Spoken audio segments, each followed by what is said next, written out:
আজকে বিচারক এটাও বলেছেন কি মিনিমাম পানিশমেন্ট 10 বছর এবং ম্যাক্সিমাম মৃত্যুদণ্ড হতে পারে। আপনি কি বলবেন? দেখুন, আমরা কোর্টের রায় শুনলাম এবং আমরা চাইবো যে সর্বোচ্চ সাজা হোক, কিন্তু আমরা প্রথম থেকে বলেছি যে 5 দিন কলকাতা পুলিশের হাতে তদন্তের ভার ছিল, সেই 5 দিনে কী কী তথ্য প্রমাণ কোথায় গেছে এবং সেটা নিয়ে আমাদের যথেষ্ট ডাউট আছে এবং তার ফলে আপাতত শুধু এই সঞ্জয় রায় ধরা পড়ল, এটা আদৌ যদি সঠিক তথ্য প্রমাণ উপস্থিত থাকতো তাহলে আর কি হতো, তাহলে সঠিকভাবে বোঝা যেত, কিন্তু এই মুহূর্তে তো বোঝার মতো পরিস্থিতিতে আমরা নেই।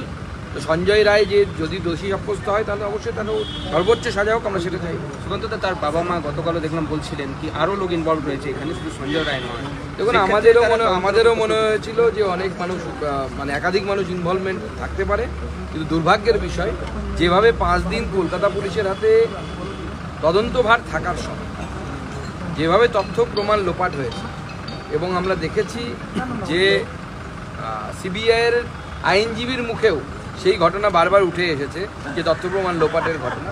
তো আমরা সেই জন্য মনে করছি যে তথ্য প্রমাণ যদি লোপাট না হতো বা প্রথম থেকে যদি সিবিআইয়ের হাতে যদি তদন্তভার থাকতো তাহলে হয়তো অন্যরকম কোনো ফল হতে পারে। सुकांतदा, संजय राय को कन्विक्टेड घोषित किया गया है, क्या कहेंगे इस पूरे मामले को? देखिए, कोर्ट ने कन्विक्ट किया है, लेकिन बंगाल के बहुत सारे लोगों का ऐसा मानना था, परिवार का भी मानना था कि 1 से ज़्यादा लोग की इन्वॉल्वमेंट हो सकती है और हम भी जो पहली बार देखे तो ऐसा ही लगा था, लेकिन 5 दिन जब कलकत्ता पुलिस के पास इन्वेस्टिगेशन रहा उस 5 दिनों में इतने छेड़छाड़ हुए सबूत के साथ।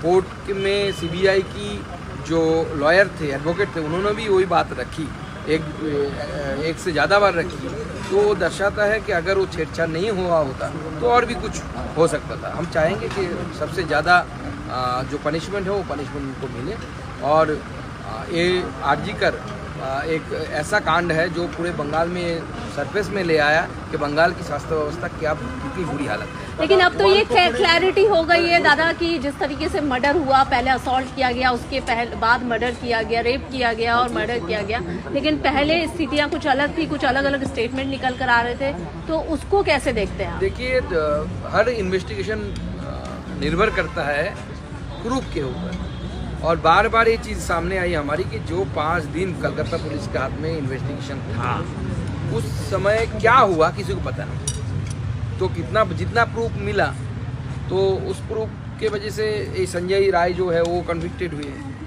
संजय राय बहुत बार कैमरे के सामने बोल चुके हैं कि मुझे फंसाया जा रहा है, राजीव कुमार भी बोला उसने, हाँ, राजीव कुमार उसके खिलाफ षड्यंत्र कर रहा है, कॉन्स्पिरेसी कर रहा है। तो कोर्ट के ऊपर हमें आसरा है, हम तो चाहते हैं कि कोर्ट ऐसा निर्देश करे कि ওখানে পিসা এখানে পিসি এই দৃশ্য দেখে দাদা আরজি করে রিঅ্যাকশনটা পাইনি, দাদা আরজি করে রিঅ্যাকশনটা পাইনি, আরজি করে আজকে যে শাস্তি ঘোষণা। আমি আপনাকে বলি ক্যাপিটাল পানিশমেন্ট হবে যেহেতু চার্জ ফ্রেম হয়েছে, যে প্রশ্নগুলো পরিবার এবং তার কলিগরা করছে, ডিএনএ তে মিক্সড এসেছে, ফরেনসিকে ধস্তাধস্তির চিহ্ন নেই, এই সমস্ত যে প্রশ্নগুলো উঠছে, আমি টেকনিক্যাল লোক নই, এগুলো সিবিআই এবং সুপ্রিম কোর্টকে মীমাংসা করা দরকার এবং যে চার্জশিটটা অভিজিৎ মন্ডল এবং সন্দীপ ঘোষের দেননি আপনারা, সেই চার্জশিটটাও দ্রুততার সঙ্গে সাপ্লিমেন্টারি চার্জশিট দেওয়া উচিত, এটা আমি মনে করি।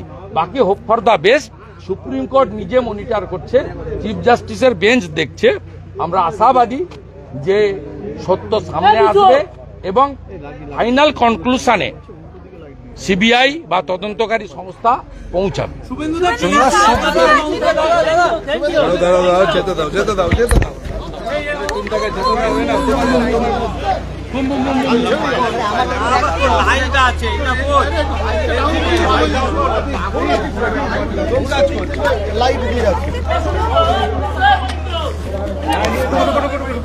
लेकिन ये कलकत्ता में हालत खराब है, ये जो middle class lower middle class आपने पूंजी लगा के बैंक से कर्जा लेके ये लिया है, उसको पूरा के पूरा रुपया वापस देना चाहिए। जो प्रोमोटर है is very closely related with local TMC party, उसका भी साझा होना चाहिए। और मेरा मांग है सरकार और कॉरपोरेशन की, ये हर बिल्डिंग को तुरंत ऑडिट करके थर्ड हादसा से रोकने के लिए उसको कदम उठाना चाहिए। ये सेकेंड हादसा हो गया, 24 में गार्डन रिच, 25 शुरुआत में ही ये हादसा वहाँ जादवपुर में हो गया। बाघाजोती में थर्ड हादसा से रोकने के लिए इमीडिएट कदम उठाना चाहिए। हम लोग प्रोटेस्ट भी किया और यहाँ जो प्रोमोटर काउंसिलर का जो धांधली चल रहा है उसका खिलाफ भी हम लोग आवाज। लगातार लोगों का जान जिस तरह से खतरे में दिख रहा है, देख लीजिए किस तरह से क्या क्या हुआ। ये बाल बाल बच गया जनता, ईश्वर का कृपा था। पिछले साल तो 12-13 आदमी को थोड़ा गार्डन में पूरा खत्म हो गया। इलीगल जिस तरह से वर्क यहाँ पे किया जा रहा है, एक्सचेंज ऑफ मनी और illegal nexus with local TMC council.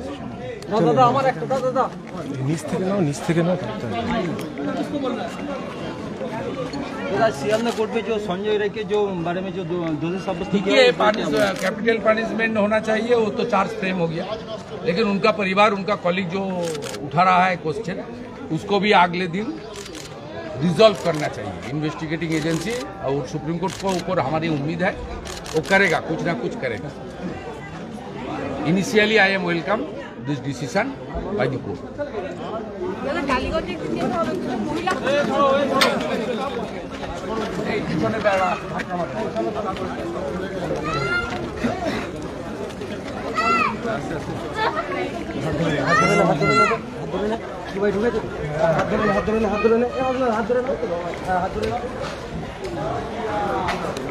হ্যাঁ, হাত ধরে, হাত একদম ছাড়বি না, কিন্তু হাত ছাড়বি না, একদম হাত ভেঙে না হচ্ছে। এবং সেই প্রক্রিয়াতে ওয়েস্ট বেঙ্গল জুনিয়র ডক্টর ফ্রন্টের পক্ষ থেকে এবং সমগ্র নাগরিক সমাজ আপনারা যারা আমাদের সাথে এসেছেন, তার মাধ্যমে আমরা একটা স্লোগানের মাধ্যমে এখানে একটা মিছিল শুরু করছি।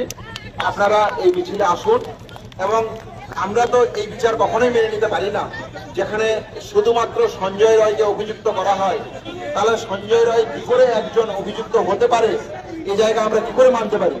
সঞ্জয় রায় একজন অভিযুক্ত, যা এভিডেন্স আছে সেই এভিডেন্সের ভিত্তিতে সিবিআই যে প্রাইমারি চার্জশিট দিয়েছে সেই চার্জশিটের ভিত্তিতে মাননীয় বিচারক আজকে তাকে কনভিক্টেড করেছেন, সে কথা মানা যায়। কিন্তু যে জায়গাটা মানা যায় না সেটা হচ্ছে এটা যে এই ঘটনায় সঞ্জয় রায় ছাড়া বাকি যারা অভিযুক্ত, বাকি যারা থাকতে পারে, তারা কেন এখনো প্রকাশ্য দিবালোকে ঘুরে বেড়াচ্ছে, এই প্রশ্ন তো থাকছে। পাশাপাশি এই প্রশ্নও থাকছে যে এভিডেন্স টেম্পার হয়েছে, ইনভেস্টিগেশন হাসাব করার চেষ্টা হয়েছে, এভিডেন্স ডিস্ট্রাকশন হয়েছে, তারপরেও এক্স প্রিন্সিপাল সন্দীপ ঘোষ এবং টালা থানার ওসি কেন বাইরে প্রকাশ্য জামিনে মুক্ত, এই প্রশ্নও থাকছে। আপনারা তদন্তকারী সংস্থা সাপ্লিমেন্টারি চার্জশিট দিয়ে তাদের বিরুদ্ধে ক্রিমিনাল প্রসিডিং কেন এখন শুরু করছেন না? আমরা শুরুর দিন থেকে যে কথা বলেছি, একাধিক ব্যক্তি এই ঘটনায় জড়িত। যদি একাধিক ব্যক্তি এই ঘটনায় জড়িত হয়, তাহলে এই তদন্তকারী সংস্থা কাকে আড়াল করার চেষ্টা করছে, কোন প্রভাবশালী ব্যক্তিকে আড়াল করার চেষ্টা করছে, এই প্রশ্ন তো বারবার থাকছে। তাহলে এই বিচার কখনোই মেনে নেওয়া সম্ভব নয়। তাহলে এই জায়গা থেকে আমাদের এই মুহূর্তে আমরা একটা মিছিল এবং স্লোগানের মাধ্যমে আমাদের কর্মসূচি শুরু করবো। চলুন। আমার মা বাবা তো শোকগ্রস্ত বটেই খুবই, এবং তারা কিন্তু আবারও সে একই কথা বলছেন যে জাল ওষুধের প্রতিবাদ করার কারণেই মুখ্যত এবং থ্রেট কালচার তার মুখোমুখি হয়েই কার্যত তাদের মেয়েকে চলে যেতে হয়েছে। এবং এই গোটা ব্যাপারটাকে ধামাচাপা দেওয়ার চেষ্টা করেছে শাসক, পুলিশ আধিকারিক, স্বাস্থ্য দপ্তর, পুলিশ দপ্তর সব মিলিয়ে তাকে ধামাচাপা দেওয়ার চেষ্টা করা হয়েছে। বিশেষ করে মেদিনীপুরে স্যালাইন কাণ্ডের পর ওর পরিবারের বাবা মার পক্ষ থেকে এই কথাটা খুবই গুরুত্বপূর্ণ। সরকার সেভাবে দেখবেন কিনা আমি জানি না, বিচারের একটা বন্দোবস্ত তো আছেই, কিন্তু ঠিকমতো তদন্ত কি হলো?